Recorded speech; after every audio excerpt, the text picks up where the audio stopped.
Olá, meus amigos, olá, minhas amigas do Legislação Integrada. Aqui quem fala é o professor Bruno Valente e nossa conversa de hoje é sobre o informativo de número 1090 do STF. Não esquece de se inscrever no nosso canal, no Spotify, Deezer, Apple Podcasts, Google Podcasts ou no YouTube, nem de ativar o sininho para ficar sabendo de todas as novidades. Nos segue também no Instagram, Legislação_Integrada, onde todo dia tem novidade, e acesse legislaçãointegrada.com.br. Lá você vai conhecer o Clube da Lei, o clube de membros que dá acesso aos materiais de legislação e jurisprudência do Legislação Integrada, além de mais de 100 planos de leitura, planos esses por carreira e por edital. É uma assinatura única que te dá acesso a todos os novos planos de leitura que vão sendo inseridos quando os novos editais das carreiras abrangidas são publicados. Então, o que você precisa para um estudo completo, atualizadíssimo e organizado de lei seca e jurisprudência. Sem mais delongas, vamos para o primeiro julgado do dia, que foi inserido na Constituição Federal, e a tese de repercussão geral, tema 1128 do STF.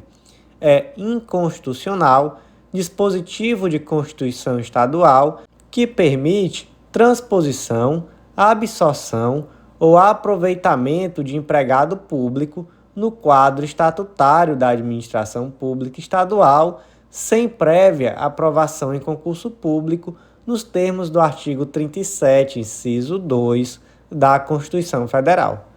E aqui, gente, o dispositivo impugnado foi um dispositivo da Constituição do Estado do Amapá.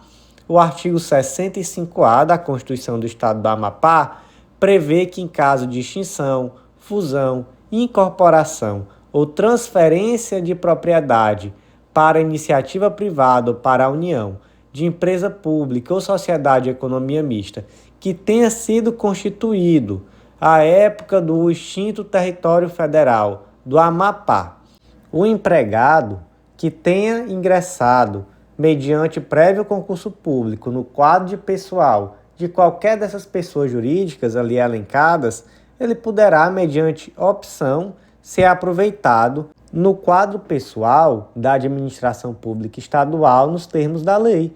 Ou seja, aquele indivíduo era empregado de empresa pública ou sociedade de economia mista, que à época pertencia ao território federal do Amapá, ele pode aqui, segundo esse dispositivo da Constituição do Amapá, se tornar um servidor público integrado ao quadro da administração pública estadual. E aí, isso é possível ou isso não é possível? A STF entendeu que não é possível, porque isso fere a regra do concurso público que está estampada lá na Constituição Federal, e não é possível você pegar um indivíduo que é empregado público seletista e o incorporar ao regime jurídico único do Estado e o aproveitar em um cargo que não é o seu cargo inicialmente. Então isso fere a regra do concurso público. Esse julgado até me trouxe à mente uma situação que está acontecendo no estado do Ceará e que, caso tenha alguém aqui que nos escuta que também seja do estado do Ceará, assim como eu, e que sabe dessa história, está por dentro, sabe como é que está o desenrolar de tudo isso, e quiser compartilhar comigo, eu tenho um grande interesse de saber, por uma questão realmente de querer entender como é que se deu esse processo, saber se já existe algum questionamento judicial, mas é a questão da FunSaúde no estado do Ceará, que recentemente, por conta de uma lei estadual, esses empregados da FunSaúde foram absolvidos pelo estado do Ceará como servidores públicos estatutários. E aí isso já me deixou com um pulguinho atrás da orelha. Depois eu cheguei a ser questionado por algumas pessoas da área de saúde, o que eu achava da situação. E eu disse, olha, eu não sei ao certo o que aconteceu aí, mas esse julgado me trouxe isso de volta à mente. E eu estou falando disso exatamente para, se alguém souber como é que está essa situação, me conta aí no inbox, me chama no WhatsApp, me chama no Instagram, que eu realmente tenho uma grande curiosidade de saber como é que foi feito esse processo no estado do Ceará, e se aconteceu algo parecido também em outros estados da federação, também me conta, que eu também quero saber, porque aqui eu também quero aprender com vocês no meu dia a dia. Próximo julgado do dia, inserido na Constituição Federal, destaque da seguinte forma: é compatível com o sistema normativo constitucional vigente, norma estadual que veda a promoção ou a participação de policiais em manifestações de apreço ou desapreço a quaisquer autoridades ou contra atos da administração pública em geral. Gente, Lei número 6425 de 72 do Estado de Pernambuco. Essa lei dispõe sobre o regime jurídico peculiar desses funcionários públicos, policiais civis da Secretaria de Segurança Pública do Estado de Pernambuco, e o artigo 31 dessa lei prevê que é uma transgressão disciplinar promover ou participar de manifestação de apreço ou de desapreço por qualquer autoridade, ou se manifestar, participar de manifestação contra ato da administração pública em geral.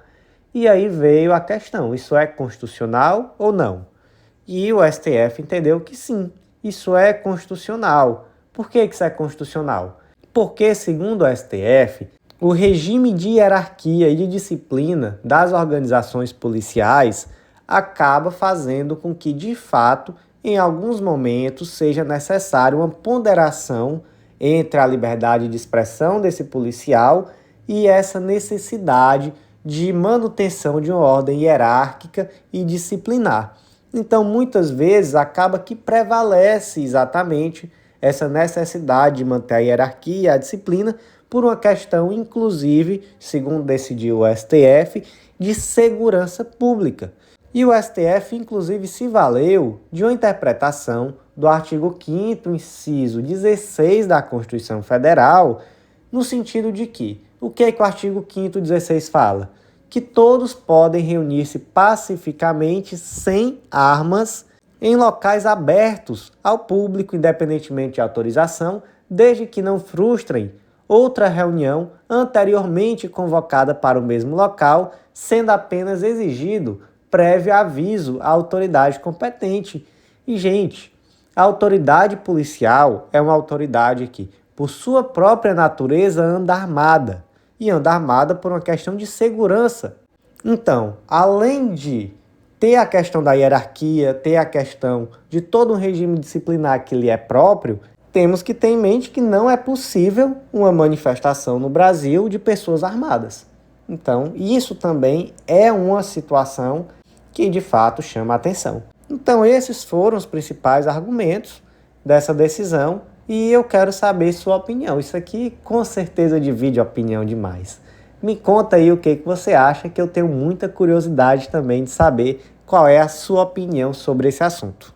Próximo julgado do dia foi inserido na Constituição Federal e também é uma tese. Gente, essa tese é muito interessante, sério, hoje só tem julgado interessante, que é isso. Mas foi uma tese fixada na DI 5545 do Rio de Janeiro, e essa tese ficou da seguinte forma: é inconstitucional lei estadual que preveja o arquivamento de materiais genéticos de nascituros e parturientes em unidades de saúde com o fim de realizar exame de DNA comparativo em caso de dúvida. Que lei foi essa? É a Lei 3990 de 2002 do Estado do Rio de Janeiro. E essa lei tem um objetivo muito interessante. O objetivo dessa lei é evitar ou diminuir ao máximo possível a possibilidade de troca entre crianças em maternidade. Então, tivemos alguns casos no Brasil que eu acho que coincidem com essa época, 2002 mais ou menos, que ficaram muito famosas por trocas de crianças em maternidade. E aí essa lei 3990 de 2002 exatamente tinha aqui o objetivo de minorar isso. E ela trouxe o quê? Ela trouxe 3 modos de se fazer isso.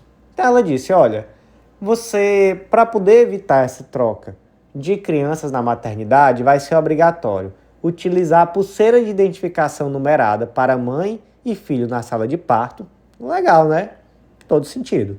Utilizar grampo umbilical numerado com o número correspondente ao da pulseira, porque, olha, trocar a pulseira da criança ou retirar até pode ser mais tranquilo, mas um grampo umbilical talvez seja um pouco mais difícil.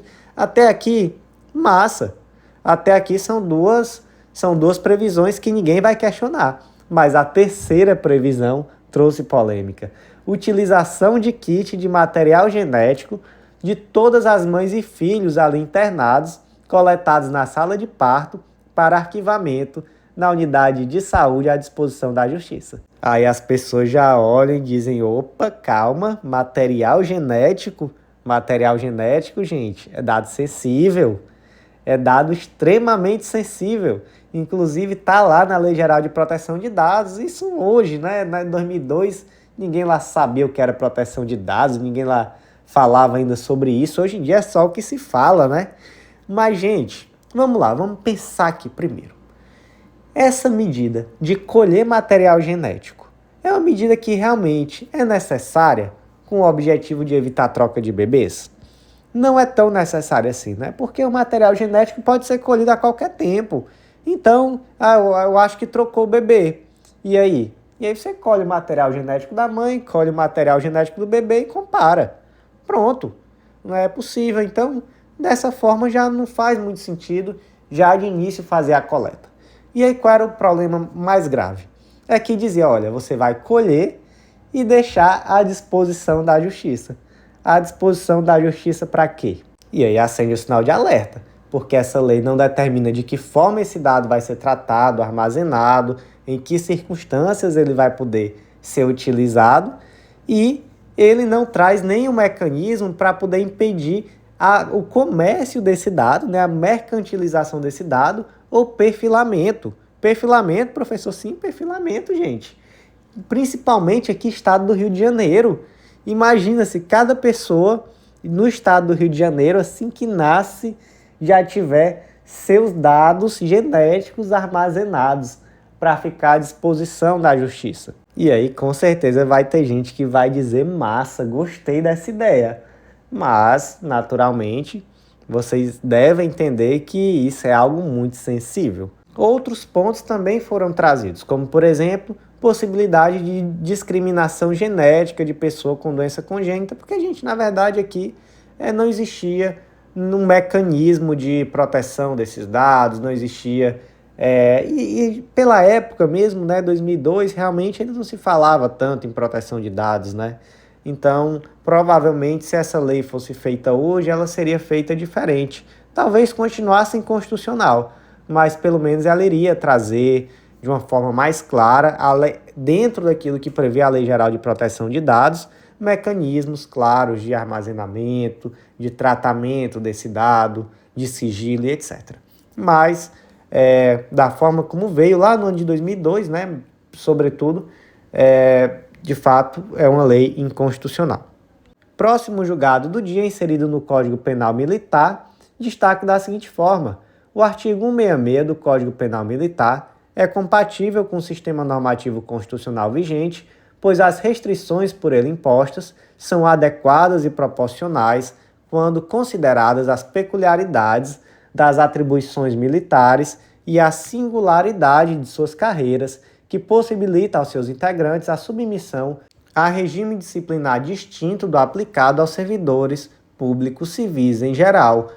O que diz esse tal desse artigo 166 do Código de Processo Penal Militar? Ele traz o crime de publicar o militar ou assemelhado sem licença, ato ou documento oficial, ou criticar publicamente ato de seu superior ou assunto atinente à disciplina militar ou a qualquer resolução do governo. É um crime com a pena de detenção de 2 meses a 1 ano, se o fato não constituir um crime mais grave. Então é o tal do crime subsidiário, o crime soldado de reserva. E aqui, gente, a decisão do STF vai muito no sentido daquela outra decisão que nós comentamos ainda hoje, lá na DPF 734, que tratava sobre a constitucionalidade da lei lá do estado de Pernambuco, que proibia os policiais de se manifestarem, né, tanto apreço quanto desapreço a qualquer autoridade, o ato da administração pública em geral de forma pública. Então ali, de fato, proibia a manifestação pública de policiais sobre autoridades ou sobre atos mesmo emanados de autoridades. Aqui na DPF 475, os motivos da decisão, a ratio decidente foi muito parecida. Foi a de que, de fato, existe aqui todo um regramento em relação aos militares, que é um regramento baseado na hierarquia e na disciplina, e que, de fato, em relação a esses, se espera uma contenção maior do que em relação aos civis, e que, portanto, esse crime, que é um crime anterior à Constituição de 88, ele é compatível ainda com a ordem constitucional, então ele foi recepcionado. Se é um crime anterior a 88, você não fala em constitucionalidade, você fala em recepção ou não recepção. E de fato se entendeu que é uma medida adequada e proporcional e que de fato esse crime foi recepcionado. Concorda? Aí fica de acordo com o seu julgamento. Próximo julgado do dia foi inserido na Constituição Federal, destaque da seguinte forma: é inconstitucional por representar modalidade de reajustamento automático e, desse modo, violar o princípio da reserva legal, o Pacto Federativo e a vedação à equiparação entre espécies remuneratórias, lei estadual que vincula a remuneração dos deputados estaduais à dos deputados federais. E aí, gente, veja bem, o artigo 27, parágrafo 2º da Constituição Federal estabelece um teto para a remuneração dos deputados estaduais. Qual é esse teto? 75% do subsídio do deputado federal. Então tem um teto. Acontece que o Estado de Santa Catarina editou lá em 2018 a Lei 17671 e posteriormente, anualmente, ela editou outras leis semelhantes, onde dizia-se que o salário do deputado estadual era 75% do que recebe o deputado federal. Então, vinculou. Houve aqui uma vinculação de um salário ao outro. Isso aqui é diferente do que está na Constituição, professor? É diferente. A Constituição, ela prevê um subteto. Ela diz, o salário do deputado estadual é até 75% do salário do deputado federal. Mas ela não permite uma vinculação, ou seja, um reajuste automático. E era isso que a lei do Estado de Santa Catarina trazia, porque a partir do momento que o salário do deputado federal fosse aumentado, automaticamente o do deputado estadual de Santa Catarina também o seria. Então isso é possível? Não, isso não é possível. E, portanto, essa lei foi julgada inconstitucional. E, gente, sempre que vocês virem algum tipo de vinculação de um subsídio a outro, isso daí vai ser inconstitucional, tá? Inclusive, por ferir o artigo 37, inciso 8º da Constituição, que diz que é vedada a vinculação ou equiparação de quaisquer espécies remuneratórias para efeito de remuneração de pessoal do serviço público. Próximo destaque do dia inserido na Constituição Federal, destaque da seguinte forma: são constitucionais leis estaduais que dispõem sobre a criação de grupos de atuação especial contra o crime organizado, são os GAECOS, órgão de cooperação institucional dentro da estrutura do Ministério Público, com a finalidade de concretizar instrumentos procedimentais efetivos para a realização de planejamento estratégico e garantir a eficácia e a eficiência dos procedimentos de investigação criminal realizados para o combate à criminalidade organizada, à impunidade e à corrupção. O que são esses tais desses GAECOS, grupos de atuação especial contra o crime organizado? São órgãos internos do Ministério Público, então muitos estados começaram a prever esses órgãos, e qual o objetivo deles?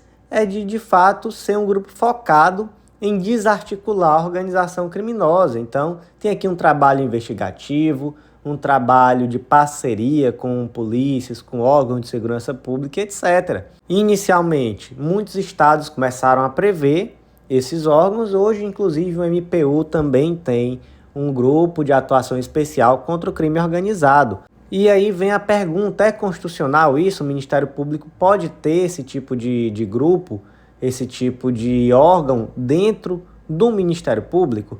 E aí, gente, primeiro ponto. O Ministério Público pode investigar? Pode, né? Isso daí já ficou definido pelo STF.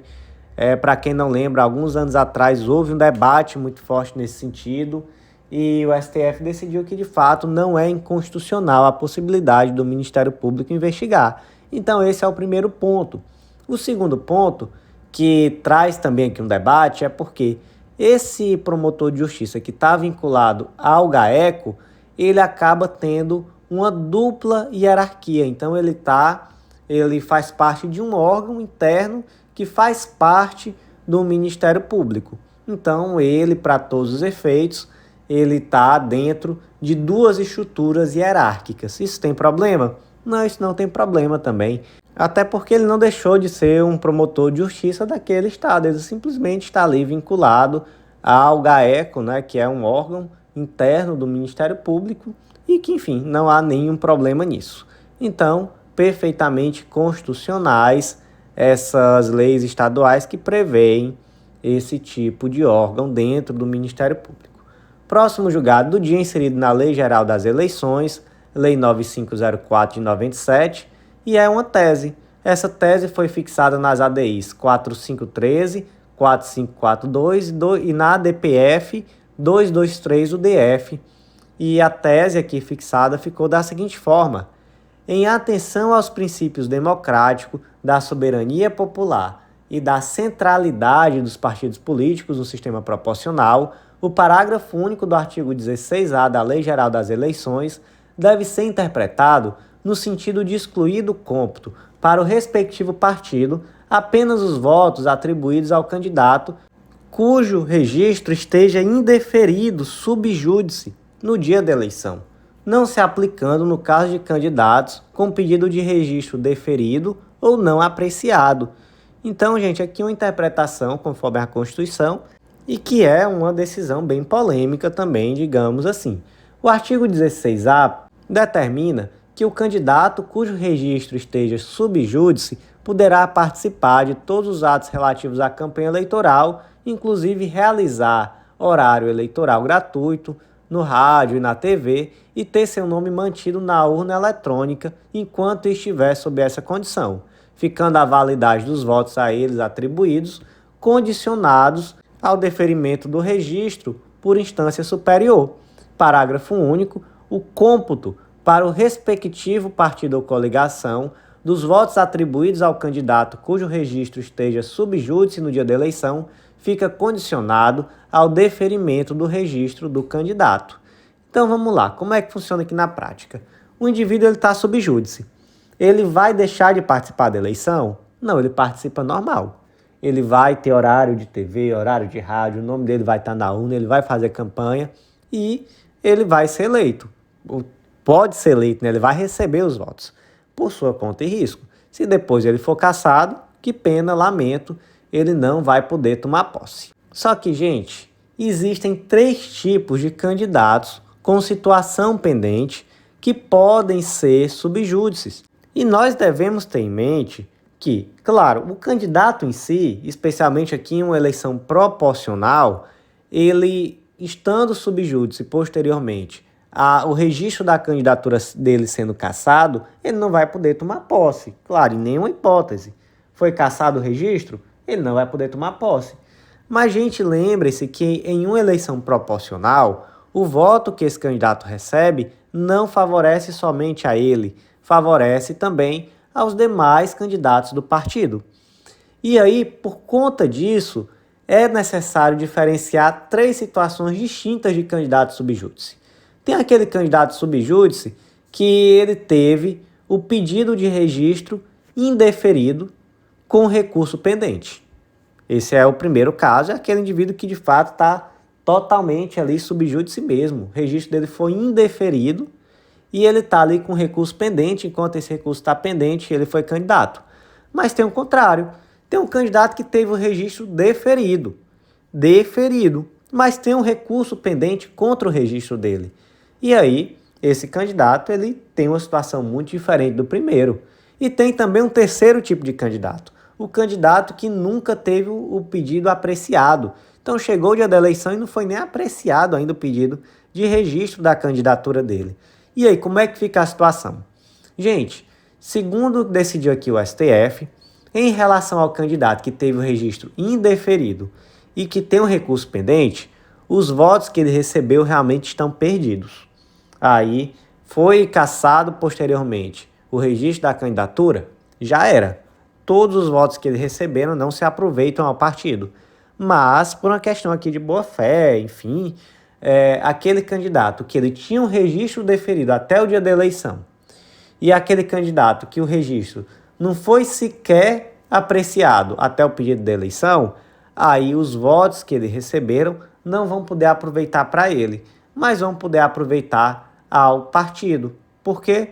Por uma questão realmente de boa-fé, porque como esse candidato estava com a candidatura deferida até então, é de se esperar que o eleitor dele tinha uma esperança de que esse voto fosse aproveitado a ele, ou caso ele soubesse que esse voto seria perdido, ele teria votado ao menos no partido, já que é uma eleição proporcional, teoricamente, né, seria assim que funcionaria. Então o STF deu essa interpretação conforme a Constituição desse dispositivo, parágrafo único do artigo 16A da Lei Geral das Eleições. O último julgado de hoje foi inserido na Constituição Federal, é uma tese de repercussão geral, tema 1247 do STF, e o destaque aqui ficou da seguinte forma: as modificações promovidas pelos decretos 9101 de 2017 e 9112 de 2017, ao minorarem os coeficientes de redução das alíquotas da contribuição para o PIS/PASEP e da COFINS, incidentes sobre a importação e comercialização de combustíveis, ainda que nos limites autorizados por lei, implicaram verdadeira majoração indireta da carga tributária e devem observar a regra da anterioridade nonagesimal prevista no artigo 195, parágrafo 6º da Constituição Federal. Então vamos lá, primeiro ponto. Contribuição social está submetida à regra da anterioridade nonagesimal? Sim, artigo 195, parágrafo 6º. Primeiro ponto. Segundo ponto. Um decreto regulamentar que ele apenas modifique a alíquota dentro daquele percentual, dentro daquela margem, melhor dizendo, que está prevista para uma contribuição de PIS, PASEP, COFINS, etc. Esse decreto regulamentar, ele deve observar a anterioridade nonagesimal? Deve, perfeitamente. Mas aqui a situação é peculiar. Não foi isso que aconteceu. O que aconteceu aqui foi o seguinte: se tratava aqui de importação e comercialização de combustíveis e se minorou o coeficiente de redução das alíquotas. Então, na prática, o que existiu aqui? Existiu uma majoração indireta da alíquota. Por quê? Porque o coeficiente de redução dessa alíquota foi diminuído, ou seja, majorou-se o tributo. Na prática é isso, você vai pagar mais, não importa por que meio, mas você vai pagar um valor maior. E aí, isso é majoração? Isso é majoração mesmo que indireta da carga tributária. Tem que obedecer o princípio da anterioridade nonagesimal? Tem que obedecer o princípio da anterioridade nonagesimal. Então, gente, por hoje foi isso. Eu agradeço a você que ouviu até o final. Não deixa de se inscrever nos nossos canais, nos seguir no Instagram, @legislação_integrada, nem de acessar legislaçãointegrada.com.br e vir fazer parte do nosso clube de membros, o Clube da Lei. Com certeza vamos te ajudar muito a, de uma vez por todas, te trazer estratégia no teu estudo de lei seca e jurisprudência. Vem fazer parte do nosso clube, com certeza vai te ajudar demais. E nos acompanha nas redes sociais porque está quase pronto o nosso curso de organização de estudos para concursos públicos. Já estamos enviando hoje aqui, inclusive, o nosso site, tudo prontinho. Mês que vem a gente já vai organizar o lançamento e você vai ter uma oportunidade incrível de fazer parte desse curso por um preço muito especial. Então, nos acompanha para ser o primeiro a ficar sabendo e eu te aguardo no nosso próximo podcast.